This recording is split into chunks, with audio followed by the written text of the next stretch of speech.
Hi everyone, Luis Ortega here. Hopefully you're all doing well and you're excited about Pennsylvania opening back up and you're back to business. But keep in mind that we are back to business under specific guidelines.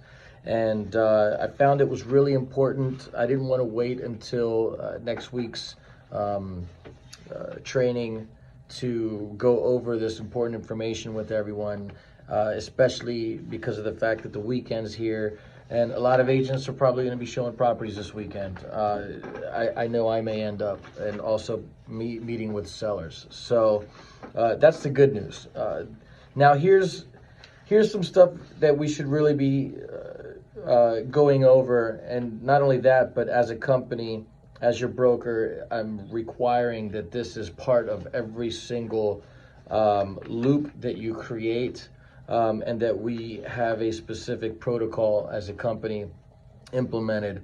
And there are two forms that PAR has given us to sign. So I'm going to go over the actual documents first, and then I just want to quickly highlight some main points here that I wrote down about our practices in general. Okay, first thing is for all of our listings, we can no longer have, for now, we can no longer have go and show listings where they just have to request, not even request a showing, but just click get showing time, get access to the property, lockbox combo, and just go see it whenever they want.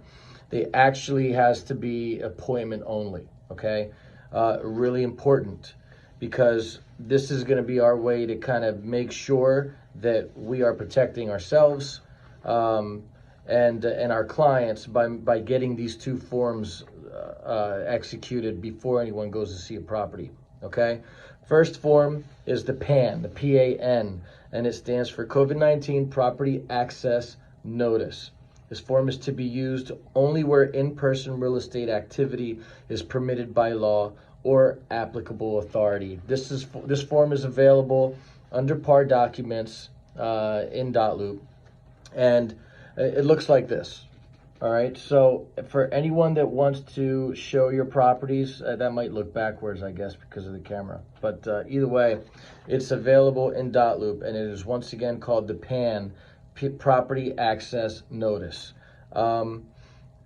Now, the important thing is, before you let anybody show this property, the agent and their clients must sign this form. All right, and it's just basically, you guys can read. I don't want to go over all the details, but it's just going over, the fact that limited in-person activity should be happening, and that we should follow CDC guidelines, and then basically what should be happening in the home, like all visitors using hand sanitizer immediately prior to entering the property.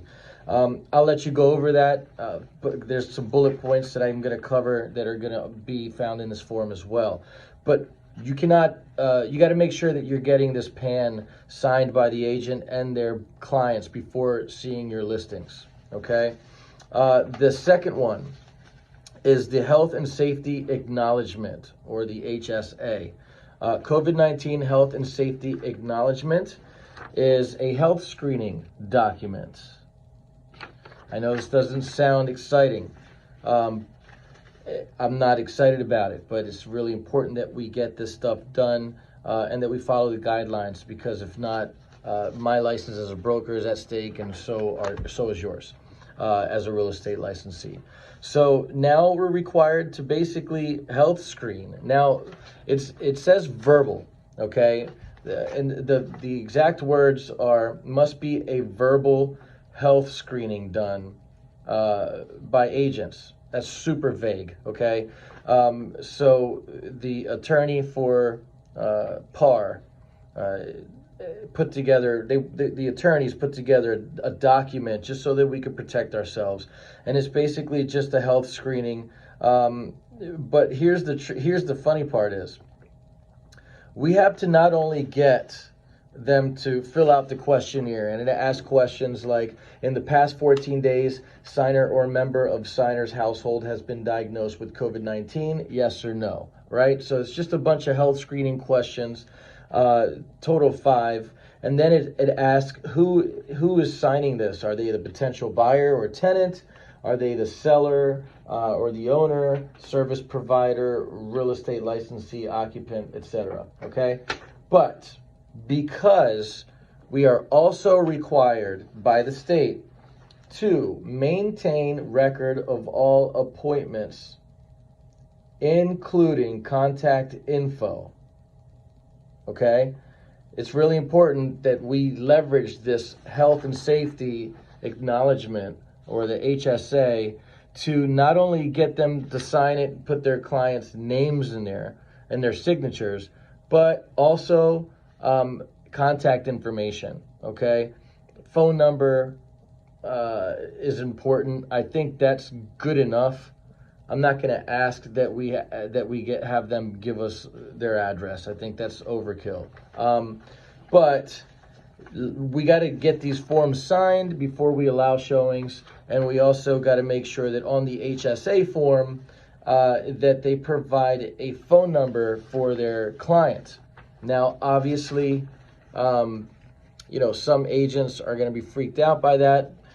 I would be, if as a buyer agent, because who's to say that they could maybe contact the client and violate the code of ethics. But once again, there's a code of ethics and there's a violation. So that would be a violation if they try to, go after your client.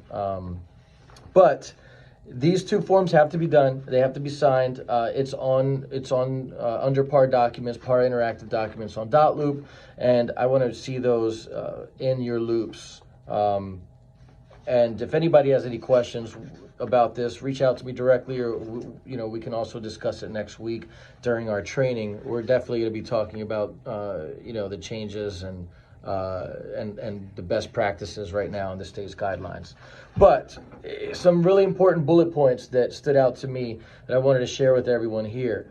First of all, there cannot be any more than 3 people in a property. So maximum of 3 people in a property, and that includes you as the agent, okay? Another thing is the state is not allowing any open houses. So no open houses, no brokers openings, no office previews, nothing like that, okay? No showings without appointments, therefore no open houses and things like that, okay? So once again, when you're putting your listings in and you're using showing time, which a lot of you do, make sure that you are putting the status of the listing to be appointment only, okay? The agents and their clients must wear masks in the home, but no gloves or booties are required. I know that there was talk about that, but they didn't issue any requirement for gloves or booties. But here's where it gets real funny. They're requiring us as the listing broker to maintain a record of all appointments. That's why I want to use that HSA form that I just brought up to do that. I think that's the easiest way, okay, for us to be able to maintain contact information by also executing these COVID forms that are being required, okay? So that doesn't mean, if an agent gives you, backlash about it or doesn't want to provide the form, then you can have them contact me, or we can contact their broker, okay? But we're not to give anyone access to a property or permission to show a property without making sure that we're following the guidelines given to us by the state, okay? Also, we must stagger all of our showings by at least 30 minutes, okay? That is being required by the state, all right? So this is very manageable on showing time.